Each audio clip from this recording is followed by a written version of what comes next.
America's #1 national television program on Asia. Hello, I'm Yue-Sai Kan. Welcome to Looking East. Recently in Singapore, we were invited to a wedding. Not just any old wedding, but a Peranakan wedding. Peranakan in Malay means locally born. They are the children of Chinese traders who settled in the Straits of Malacca in the 1800s and early 1900s to seek their fortunes. Far from home, they began to absorb local culture, and some married Malay women. Today, we take a look at this very unique blend. Now let's attend the wedding after this break.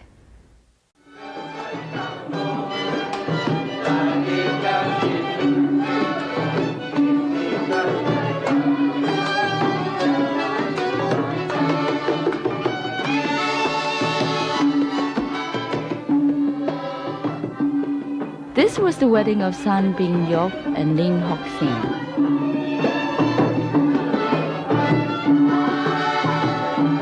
But in fact, San Bin Yok and Ling Hock Sing never lived.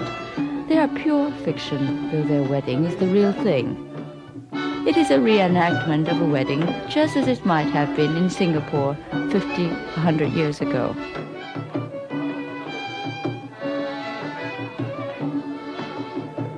The ceremony takes place in a Singapore restaurant called BB's, where this loving couple is married twice each week for the benefit of diners who relish the richness of ceremonies that used to be.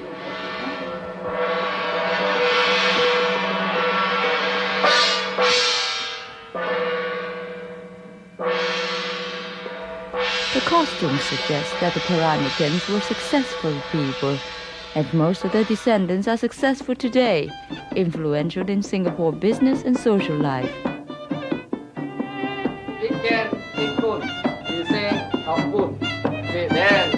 The father of the groom speaks in Hokkien, a southern Chinese dialect, wishing the young couple a long life together with lots of children.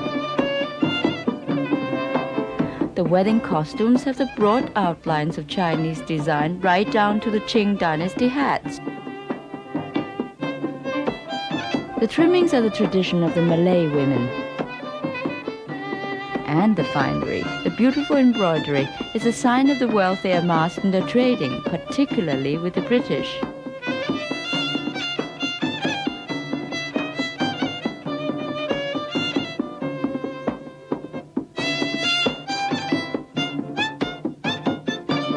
In fact, the Peranicans realized early on that when Singapore was a British colony, knowing the British language and British customs was the key to power and success.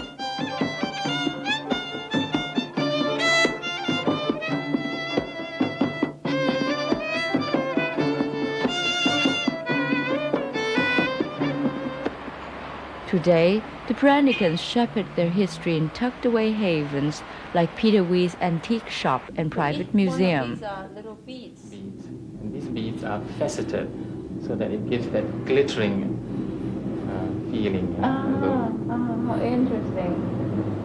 You have a huge array of slippers. Yes. And this is a typical form of a male. It's used by the male. Some of the items here, like these brocaded slippers and bits of cloth, were handcrafted by the Peranakan women. But the porcelain was commissioned from factories in China with designs created by the Peranicans themselves. In all the porcelain collection here.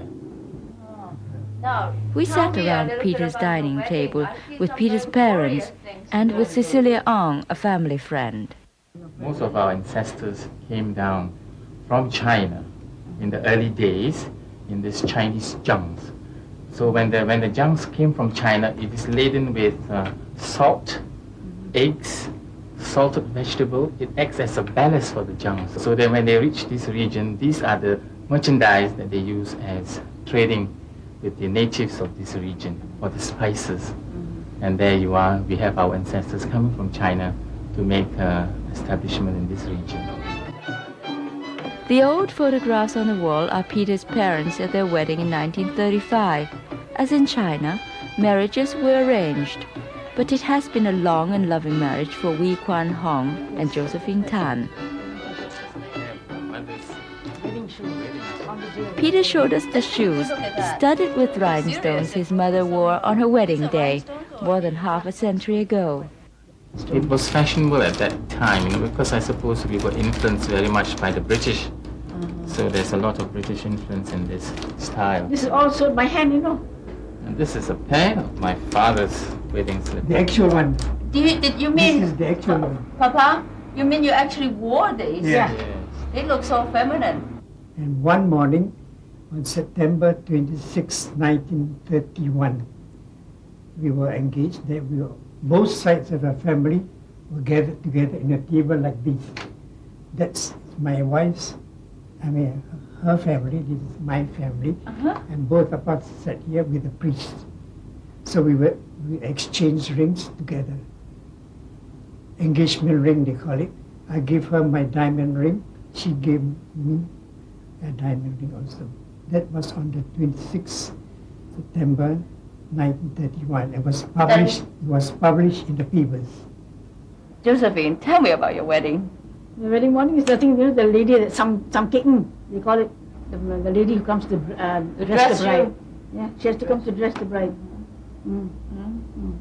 Before she comes to dress us, she has to test whether you have your virginity or not.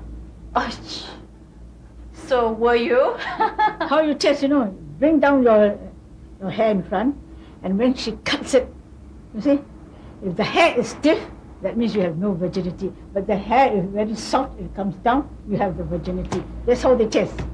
Well, is that accurate? Accurate. Josephine. Accurate. Very accurate. Very accurate. Nothing can go wrong. So now you have been married for 50 years? 51. 51 years? 51. Oh, how exciting. So, Josephine, how many children? Peter is? The The youngest. second one. The youngest. The eldest is Joseph. Son also, 2 sons. And in between is 10 years, Oh, wow. The 10 years one, he's 30 and the brother is 40. That was during the Japanese 10 years. occupation. We were quite, scared this way because not enough of food going around, not enough of milk, not enough of things to keep up the baby, you see. No condensed milk, no nothing. So I told my wife, let's be quiet and wait until after the war when we got Peter. Ah, So 1946. 10 years later. you were planned.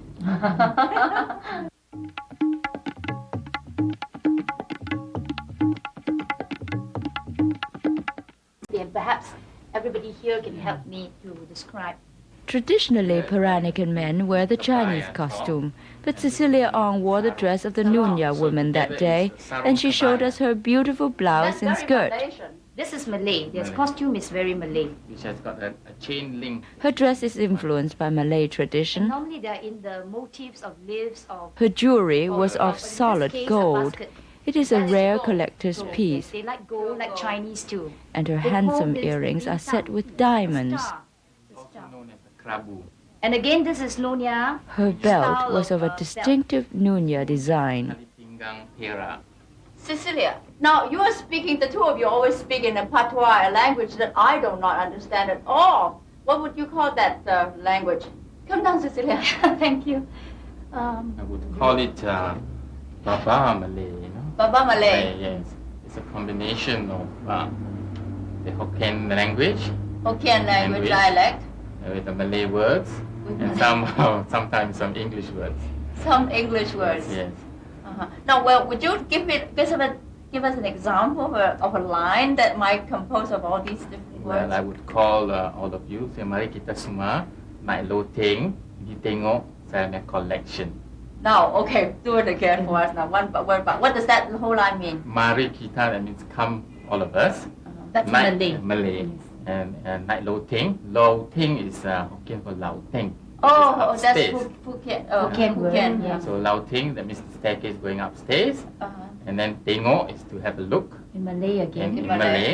And saya punya collection. Saya is Malay, collection is English. What is saya? Saya is I. My. Collection is real English. English. Yes. So So you have a sprinkling of everything. But where did the English come from? the coming of the missionaries. They had little convent schools, and we had actually the French convent. We had the Portuguese missionaries also establishing Portuguese convents, and thereby they give teachings in, They were quite what you call modern, in the sense that they send their daughters, especially daughters at that stage. They were considered not important to send for education, but for the Babas, they did send their children. Like here, she went to a convent, and they had the education in English. And I also think that it is also partly due to the colonial era. That also sort of gave motivation for people to better themselves in English, because they knew that with the studying of English, they could therefore get a better job. They are therefore it's an upward mobile society, a much more wealthy society than, let's say, the natives. Yes, they are able to do perhaps commerce and industry with the government department, and they are more or less accepted, Those who actually those in days. business, their parents are all in business. They're more or less in the money class. They got carriages to bring their children to school, horse and buggy. Horse and carriages. I went to school in the horse and carriage to school. Yeah, but Papa, you were very wealthy child. Yes, my father was quite a wealthy merchant at that time. Now, Cecilia, we in Singapore hear all about Nunya. They talk about Nunya all the time. What is Nunya? Nunya describes a lady. Baba is for a gentleman that comes from a family that in the past has a Chinese father that has married to a local Malay lady, or sometimes it could be an Indonesian lady as well. So I would say that it represents a blending of Chinese, basically, because they all retain their surname in Chinese, but they have this colorful past of the Malay background. Nunya, or Peranakan cooking, is just that unique blend of the two cultures, Chinese and Malay. Mrs. Eileen Lee is the proprietor of a restaurant that specializes in Nunya fare. From China and settled in the Straits settlement.